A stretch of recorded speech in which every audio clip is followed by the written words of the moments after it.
Hey, what's going on, guys? This is Youthman. Subwoofers play a crucial role in the experience of any home theater.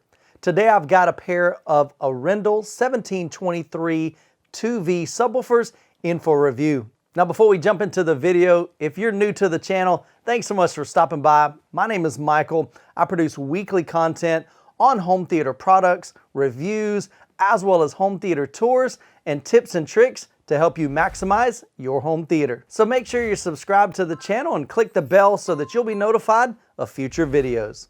Now on this channel, I've reviewed a lot of different subwoofers from various brands, including SVS, Klipsch, Monoprice, JTR, and others. So this is the first time I've had an opportunity to experience any Arendal products. Now I have intentionally not looked at any other reviews online for this subwoofer because I want to make sure that the thoughts included in this review are just my own and not influenced by any other content creator.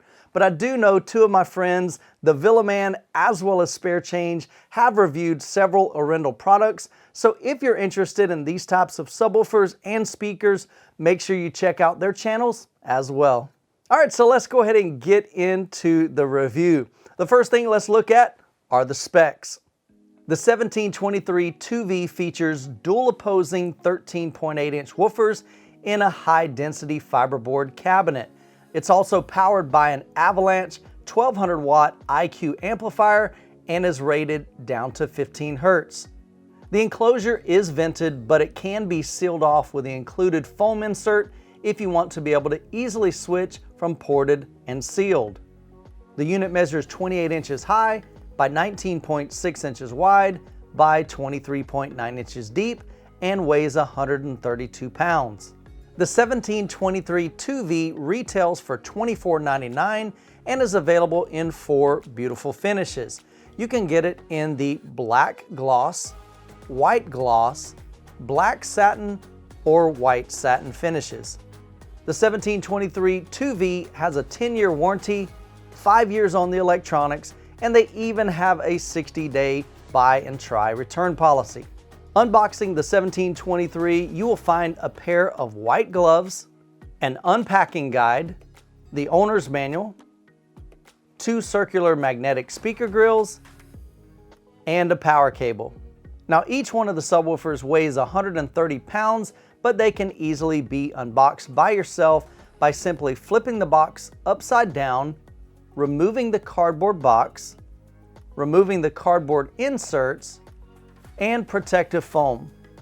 Untie the protective cover, flip the unit over, and remove the protective cover. Now, although the 1723 2Vs are considered large by most people's standards, they are super clean and can easily blend in with just about any decor depending on the finish that you choose. Now, although the subs are not double boxed, they are surrounded by a very thick foam, and all 4 corners have cardboard corners and a long cardboard insert to help prevent any damage during shipping. The dual opposed 13.8-inch woofers are side firing and can easily be hidden with the included magnetic grills. The included magnetic grills allow a really nice flush finish on the sides of the unit. Now, one thing I really like about the 1723 2Vs is the beveled edges on the sides and also around the woofers themselves. Now, to me, this provides a very classy look instead of just having a massive square box in your room. The 1723 has one of the nicest looking amplifiers with the most advanced features that I have reviewed on this channel. Now, being new to Arendal products, one thing I noticed immediately is the level of branding that Arendal has on their products. From the clean aluminum logo on the front of the subwoofer to the large white logo on the cloth that is included in the packaging, even down to adding their logo to the attached rubber feet on the bottom of the unit. Now, although you see their logo everywhere, once the units are set up in your home, really the only branding that you'll see if you use the attached grills is the small logo at the bottom of the unit. Now, while we're talking about appearance and branding, Arendal is the first company that has ever sent me a product that I was actually quite impressed with. This little guy right here, the owner's manual. From the time that I picked it up, it's got this nice silky kind of feel to it, and it really reminds me of the experience that you get when you run your hand across the top of the Arendal 1723 2V subwoofer in that satin finish. I was actually so impressed with just the feel of it, I decided, what the heck, let's open it up and take a look and see what's inside. Inside, they have gone to great lengths to share not only just about their product, but they also tell the story of Arendal, which kind of gives you some history of where the company comes from.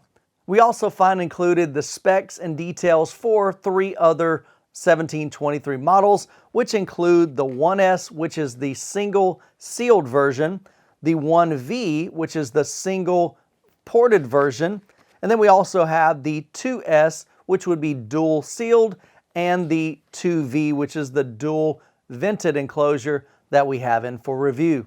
Now, of course, Arendal is going to share with you a lot of the details about the subwoofer, but several things I really was impressed about what they included in this owner's manual. Now, one of the things that they cover in the owner's manual, or in this case, the handbook as they call it, is placement of your subwoofers. They share different locations that they kind of recommend you trying, and one of those they actually recommend is stacking the subwoofers. Now, one good thing about stacking the subwoofers is it doesn't take up as much floor space because you're taking up the same amount of floor space with them stacked vertically. Another benefit that you get with stacking subwoofers is typically you're going to gain 3 decibels in volume for every driver, and you're going to gain 3 decibels for every amplifier that you add to that equation. So if you stack a second subwoofer on a first subwoofer, you're going to gain 3 decibels for each driver. So in this case, there's 2 of them. So you should get a 6 dB gain just for the drivers, and then another 3 dB gain in performance because of the additional amplifier. Now we'll get into the performance of this unit in just a bit, but I can easily say that just having one of these has quite a bit of output, and so stacking these would be absolutely fun and exciting. And the final thing that I noticed and appreciated inside the manual was some humor. When you get to the last section, the safety instructions, most people never read that, but they've got some pretty cool pictures and 2 thoughts that I really wanted to share with you. Number 1, do not shower or bathe with this product. It does not like water nor soap. They also say that large house pets like dogs, big cats, or bears should be trained not to cuddle or sleep against this product to avoid overheating, scratching, and bite marks. Now, I know it may seem really odd talking about an owner's manual in a product review, but to me, this owner's manual says a lot about the company, Arendal. Number 1 is that they have put a lot of time and effort into just the styling and the branding and just really the beauty of this and just the tactile feel and the paper that they chose. To me, that's just attention to detail. And if they're going to put that much detail into an owner's manual, how much more detail do you think that they're going to include in the actual product? And number 2, I like the fact that they want to have fun, even in something like a product manual, something that's meant to be kind of boring and stale. They've chosen to insert some of their personality and insert some of that humor just to make it fun. All right, so now let's talk about the performance. How do these guys perform in my dedicated home theater? Now, with 4 13.8-inch dual opposing woofers in those cabinets, it was able to pressurize my room really nicely with some great tactile bass, and my room measures 13 feet wide by 19 feet deep with 10-foot ceilings. Now, I don't listen to a lot of music in my home theater, but I did want to see how these performed with a little bit of music, and so one song in particular that really impressed me was the song Be Like That. Now, in this song, it's known for having some pretty deep notes, and I was just curious how a regular song that had some deep frequencies, how would the Arendals perform?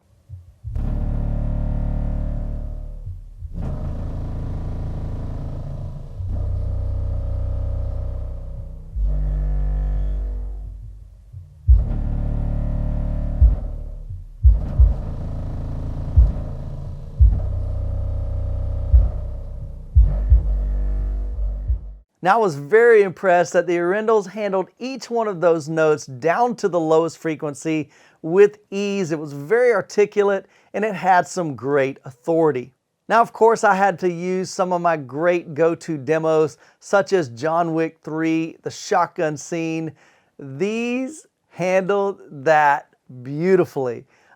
Man, every time the shotgun would blast, I would feel it in my chest and feel it in my body, and this whole room began to be really, really pressurized, but at no point did the subwoofers ever sound distorted or even strained. Now in Ready Player One, when King Kong jumps off the tower and lands onto the freeway, this whole room went nuts.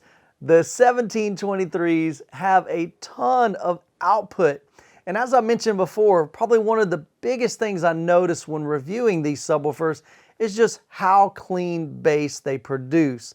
Now, I was really actually surprised at how low they would go. I mentioned to you a little bit with music, but how low do they go in movies? Now, the 1723 2V is rated down to 17 Hertz, but I found in my room when measuring it with REW, I was able to get them to perform down to 10 Hertz before they began to drop off. Now, that's quite impressive for two subwoofers that are price range under $2,500. Now in my home theater, I run 4 18-inch subwoofers, and so there's a lot of deep tactile bass. And comparing these to them, absolutely, they're not the massive, ridiculous output that I get from my JTR Captivator RS2s. But I can tell you, at no point was I ever sitting here going, man, I wish these had a little bit more bass. Absolutely plenty of output, like I said, for most applications, unless you've just got a massive, massive large room.